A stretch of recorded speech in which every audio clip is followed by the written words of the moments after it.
Hello everyone and welcome to another witchy wedding planning video. So we are outside today.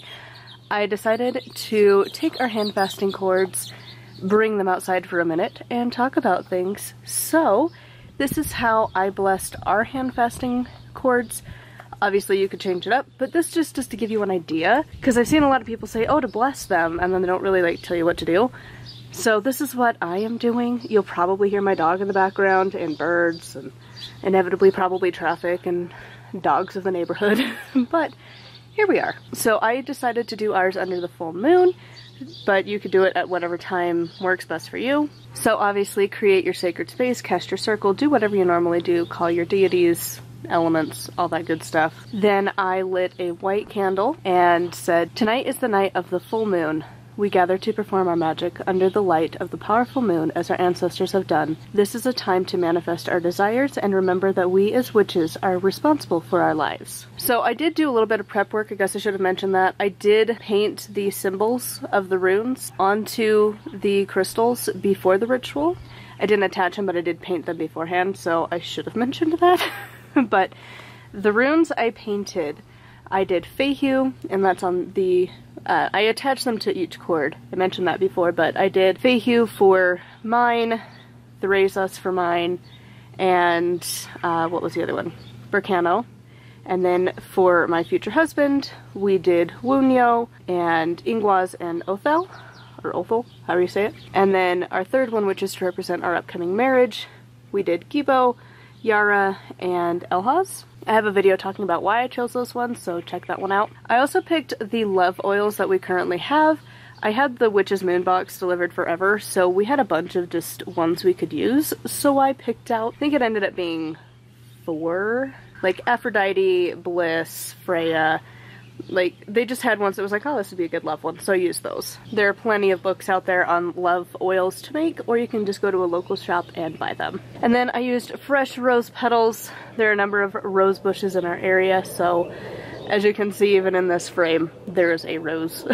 And the petals were once red. They're now the faded colors as they dried, but at the time they were fresh flowers. If you do it with your partner, this is the way to do it. If you do it by yourself, you just kind of do it for each person as you go. So take the green one, which for us was the groom, so whatever color you use for your groom or partner. So basically you take the cord that's supposed to represent the groom, and then you visualize everything of that person, all of their energies into that cord. And then you do the same thing with the bride one. And you could do this simultaneously, or if you are alone and you're doing it for both of you because the other person isn't available, you just do one and then the other. And then afterwards, I coated it very lightly with the oils. You could also make a spritz and do that if you're afraid of it, you know, getting too much on your cords and discoloring them. Ours really didn't, which was nice. And then preferably together hold the white one or whatever one's can represent your marriage. And then think of the memories and events that have led to this point, and then your future together, now linking your lives officially and legally together. And then braid the 3 cords together, focusing on the aspects you want to bring into your upcoming marriage. And then attach the crystal for the bride first, just because I felt like it. Now for ours, it does have the tassel at the end, which made it really easy to tie it onto. So for Feihu, may our marriage be blessed with luck and protection as we begin this new journey together, Theresa's. In our marriage, may we find protection, luck, and good health. Burkano, ruler of brides, may our wedding welcome our true home with each other. Then do the groom crystal, again attaching it to his cord or whomever. Bunyo, may our marriage be filled with happiness, success, and security. Ingwaz, ruler of the groom, we welcome our marriage as a milestone in our lives as we transition from individuals into a binding partnership. And then lastly, we have Othel.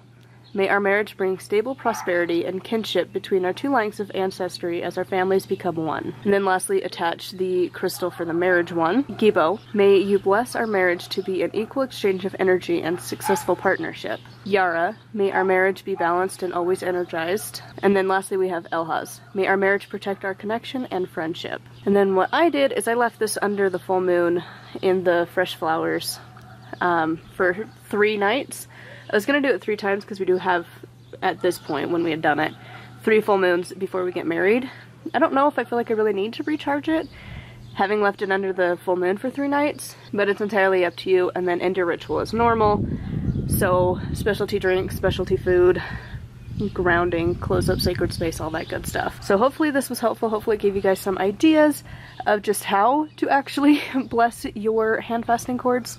Again, a lot of people just say to bless it and then they don't really actually show you what to do or how to do it. So obviously I'm not showing you, but hopefully this gave you some ideas. I'm sorry for the background noise. Our neighbor's dog has decided to bark at thin air. He can't see me, and so he's just barking at literally nothing. So sorry if it was too loud in the background. But I wanted to do a little filming on location, at least get outside a little bit. And also if my voice sounds terrible, it's because I'm still sick. So it's just one of those things where you have that lingering that never seems to go away. Make sure to like, comment, and subscribe. I do post every single day. I do have a Patreon if you want even more content from me. And until next time, thank you so much for watching, and blessed be.